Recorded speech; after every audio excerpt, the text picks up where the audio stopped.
সভ্যতার বিবর্তনে সময় আমাদেরকে প্রযুক্তি ও টেকনোলজি নির্ভর এমন একটি জায়গায় এনে দাঁড় করিয়ে দিয়েছে যে সময়টাতে আপনি হয়তো গার্লফ্রেন্ড ছাড়া বা একবেলা না খেয়ে থাকতে পারবেন, কিন্তু স্মার্টফোন ছাড়া লাইফ লিড করা পুরোটাই ইম্পসিবল। আর এই স্মার্টফোনের স্মার্টনেস পুরোটাই আবার ইন্টারনেট, মোবাইল ডাটা বা এমবি ছাড়া অকল্পনীয়। এখন প্রশ্ন হলো, এই মোবাইল ডাটা বা এমবি আসলে কি, এটি কিভাবে কাজ করে, আর কিভাবেই এটি আপনার মোবাইল তো বটেই আপনার স্মার্টনেসকেও বাড়িয়ে দিতে পারে কয়েক গুণ। আর এসব প্রশ্নের উত্তর নিয়ে সাজানো হয়েছে আমাদের আজকের এপিসোড।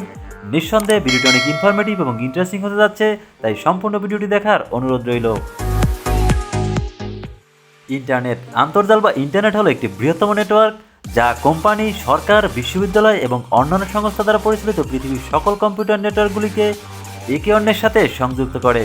অর্থাৎ আপনার কম্পিউটার বা মোবাইল ডিভাইসটি যদি এই নেটওয়ার্কের সাথে কানেক্ট থাকে, তাহলে আপনি ইন্টারনেট প্রোটোকলের মাধ্যমে নেটওয়ার্কে সংযুক্ত থাকা অন্য কম্পিউটারের সাথে তথ্য বা ডেটা আদান প্রদান করতে পারবেন। সাধারণত আমরা যখন ওয়াইফাই কানেকশন থেকে বিচ্ছিন্ন বা দূরে থাকি, তখন আমাদের স্মার্টফোনটিকে ইন্টারনেটের সাথে সংযুক্ত রাখার জন্য ব্যবহার করে থাকি মোবাইল ডাটা বা এমবি। এমবি মানে মেগাবাইট, এর উপসর্গ মেগা, গ্রিক শব্দ মেগাস থেকে এসেছে, যার অর্থ মহান। ডেটা ব্যবহার মেগাবাইট এবং গিগাবাইট সংক্ষেপে জিবি দ্বারা পরিমাপ করা হয়। এটি ডেটা পরিমাপের একক। একটি মেগাবাইটে মোট 10 মিলিয়ন বাইট থাকে, আর এভাবে 1000 মেগাবাইটের সমষ্টি সমান 1 জিবি। ইন্টারনেট কিভাবে কাজ করে? সাধারণত অধিকাংশ মানুষের ধারণা যে ইন্টারনেট হয়তো স্যাটেলাইটের মাধ্যমে কাজ করে, তাই আপনাদেরকে বলে রাখি বিষয়টি মোটেও এমনটি নয়। ইন্টারনেটের প্রায় 99% সাবমেরিন কেবল বা অপটিক্যাল কেবলের মাধ্যমে, অর্থাৎ তারের মাধ্যমে। বাকি 1% চলে স্যাটেলাইটের মাধ্যমে। এবার নিশ্চয়ই ভাবছেন যে স্মার্টফোনে আবার তারের সংযোগ কোথায়? আসলে আপনার ফোনে ইন্টারনেট নেটওয়ার্ক সিগন্যালটি যে টাওয়ারটি থেকে আসছে, সেই টাওয়ার থেকে শুরু করে আপনি যে ওয়েবসাইটটি ব্যবহার করছেন তার সার্ভার পর্যন্ত অপটিক্যাল ফাইবার কেবল বিছানো আছে। ইন্টারনেটের মাধ্যমে যে তথ্য আমাদের কাছে এসে পৌঁছায় তা 3টি আলাদা আলাদা স্তরের মধ্য দিয়ে আসে। এই স্তর 3টি হলো টিয়ার 1, টিয়ার 2 এবং টিয়ার 3। টিয়ার 1 বলতে সেই সমস্ত কোম্পানিকে বোঝায় যারা সমগ্র পৃথিবীতে সমুদ্রের মধ্য দিয়ে কেবল বিছিয়ে রেখেছে। আর এই কেবলগুলো খুবই সরু, কিন্তু প্রতি সেকেন্ডে প্রায় 200 জিবিপিএস এর মতো ডাটা আদান প্রদান করতে সক্ষম। প্রতিটা দেশে আলাদা আলাদা টিয়ার 1 কোম্পানি রয়েছে যারা এক দেশ থেকে অন্য দেশে কেবল বিছিয়ে সমগ্র পৃথিবীকে যুক্ত করেছে। যেমন Bangladesh submarine cable company limited, যে কোম্পানি বাংলাদেশকে গুগলের ডাটা সার্ভারের সাথে যুক্ত করেছে, যা যুক্তরাষ্ট্রের ক্যালিফোর্নিয়াতে অবস্থিত।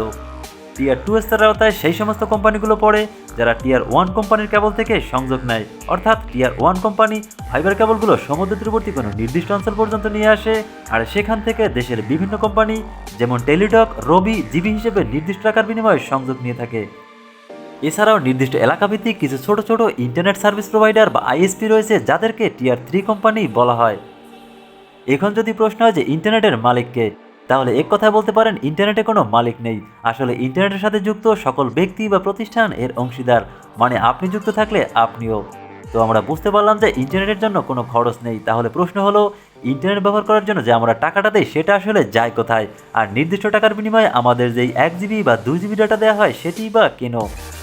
আসলে ইন্টারনেট ফ্রি, কিন্তু যে প্রতিষ্ঠানগুলো আমাদেরকে এই সার্ভিস দিচ্ছে তার পারিশ্রমিক হিসেবে আমরা তাদেরকে সার্ভিস চার্জ দিয়ে থাকি। মূলত কেবল ভাড়া, আর সেটা পরিচালনা করার জন্য যারা রয়েছে টাকাটা আমরা তাদেরকে দেই। মূলত আপনি বা আমি ইন্টারনেট থেকে কোনো ডাটা খরচ করছি না, আর ডাটা কোথাও উৎপন্ন হয় না, বরং আমরা প্রতিনিয়ত ইন্টারনেটে নতুন নতুন ডাটা যুক্ত করছি। আসলে আপনি নির্দিষ্ট টাকার বিনিময়ে 1 জিবি বা 2 জিবি ডাটা কিনছেন আর সেটা খরচ করছেন, বিষয়টি এমনটি নয়। আপনার ফোনে 1 জিবি ডাটা ব্যালেন্স রয়েছে, মানে আপনি ওই পরিমাণ টাকার বিনিময়ে 1 জিবি ডাটা ট্রান্সফার করতে পারবেন। এর অতিরিক্ত ব্যবহার করতে হলে আপনাকে পুনরায় টাকা পরিশোধ করতে হবে। এবার মূল কথায় যাওয়া যাক, এই ইন্টারনেট বা মোবাইল ডাটা কীভাবে ব্যক্তির স্মার্টনেসকে বৃদ্ধি করে। আসলে আপনি যদি কম্পিউটার বা স্মার্টফোনের মাধ্যমে ইন্টারনেট ব্যবহার করেন, তাহলে আপনি এর সঠিক ব্যবহার করে টোটাল বিশ্বের যে কোনো বিষয়ে যাবতীয় তথ্য আয়ত্ত করে আপনি আপনার জ্ঞান ভাণ্ডারকে সমৃদ্ধ করে নিতে পারেন। জেনে নিতে পারেন সভ্য মানুষের কালচার সম্পর্কে, সায়েন্স অ্যান্ড টেকনোলজি সম্পর্কে, games and sports, economics, political news ইত্যাদি। আর যে ব্যক্তি প্রেজেন্ট ওয়ার্ল্ডের ইনফরমেশন সম্পর্কে ধারণা রাখে, সে ব্যক্তি নিঃসন্দেহে অন্য 10 জনের থেকে একটু বেশি স্মার্ট। তো বন্ধুরা, আজ এ পর্যন্তই। ভিডিওটি ভালো লাগলে একটি লাইক এবং বন্ধুদের মাঝে শেয়ার করতে পারেন। এছাড়া কমেন্ট সেকশনে আপনি আপনার মূল্যবান মন্তব্য রেখে যেতে পারেন। আর এই ধরনের ভিডিও নিয়মিত পেতে চাইলে চ্যানেলটি সাবস্ক্রাইব করে চ্যানেলের সাথেই থাকুন। দেখা হচ্ছে পরবর্তীতে অন্য কোনো ভিডিওতে। ততক্ষণ পর্যন্ত সবাই সুস্থ থাকুন, নিজের প্রতি খেয়াল রাখুন। ধন্যবাদ।